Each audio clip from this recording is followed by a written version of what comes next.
Easy English for Everyone podcast. Ever get that feeling? Like your brain just won't hit the off switch. Oh, yeah, definitely. Stuck in a loop of what ifs and should haves. Not well. Not alone. Yeah. That sounds familiar.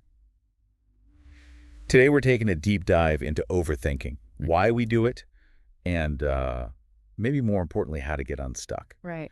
Our guide for this deep dive is an excerpt called Why Do We Overthink and How to Deal with It?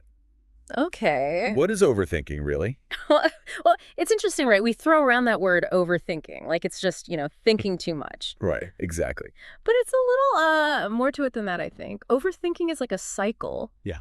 Of unproductive thoughts. It's the same worries, the same anxieties, just playing on repeat in your head. And, you've been there, rehashing conversations, agonizing over decisions, stuck in the what-if spiral. The what ifs. And the result is anxiety, stress, feeling stuck. Totally. It's like, I remember I was prepping for this big presentation, and I should have been, focusing on the material, but instead I was just completely consumed with imagining all the ways it could go wrong. Oh, yeah. Like stage fight on steroids. It's like our brains are stuck in overdrive. Yeah. And to get why, we need to think about how our brains actually evolved. Okay. Our ancestors, they had to constantly stand for threats.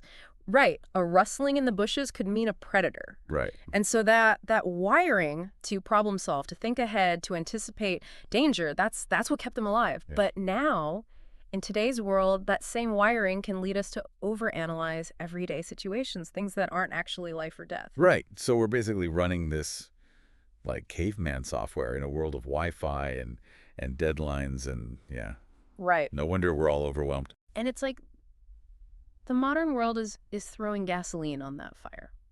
Right. We're bombarded with information. We have a million decisions to make every day. And we're constantly connected to social media where it looks like everyone else has it all figured out. It does seem that way, doesn't it? Right. Information overload, decision fatigue, social comparison, add it all up. And then you throw in societal pressures, the need to be perfect, the fear of failure, the pressure to always make the right choice. It's like a recipe for overthinking. So we've got the what, we've got the why, but how do we make it stop? Knowing why we overthink doesn't just magically fix it. You're absolutely right. It's one thing to understand it. It's another thing to actually break free. There's no quick fix, but there are definitely strategies that can help. And the key is finding what works for you.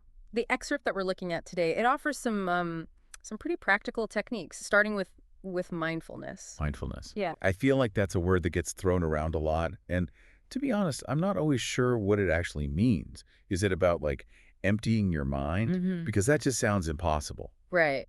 That's actually a common misconception. Mindfulness isn't about stopping your thoughts. It's about becoming aware of them without getting swept away. Okay. Like imagine you're sitting by a stream and you're watching leaves float by. You notice them, but you don't jump in and try to control them. Got it. It's the same with your thoughts. You observe them, you acknowledge them, but you don't let them dictate your emotions. Okay, so you're creating a little space between you and the thoughts. Yeah, exactly. And that helps break free from that loop of overthinking. Exactly. Another powerful technique is challenging your negative thoughts. It's like playing detective with your own mind. I do this. When I catch myself kind of spiraling, I get really specific. It's like, okay, I'm thinking I totally messed up that presentation. But then I ask myself, is that actually true? Like, what really happened? Did people actually fall asleep? And usually the reality is far less dramatic than the story I'm telling myself. That's a perfect example. It's about examining the evidence, questioning those assumptions, and reframing those negative thought patterns. And sometimes, overthinking hides behind this mask of problem solving. Oh, interesting. Right. The key is to distinguish between productive problem solving and unproductive worry.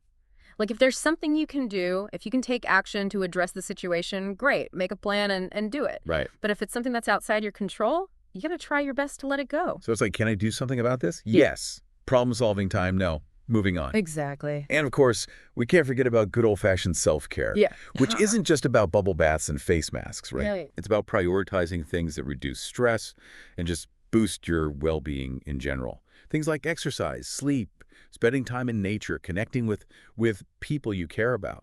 Absolutely. Self-care is crucial because when you're feeling depleted, you're just more susceptible to that overthinking spiral. Yeah, that makes sense. So to bring it all back, it's not about, never thinking deeply or never analyzing things. Right. It's about becoming more aware of our thoughts, learning to kind of challenge the unhelpful ones, Yeah. choosing which thoughts to engage with. Yeah, exactly. The goal isn't to have a blank mind. The goal is to have a calmer, more focused mind. And it starts with awareness. Exactly. So to our listener out there, if you struggle with overthinking, you're not alone. And there are things you can do to take back control. Mindfulness, thought challenging, problem solving versus worrying, self-care, experiment, see what works for you. Even small steps make a big difference.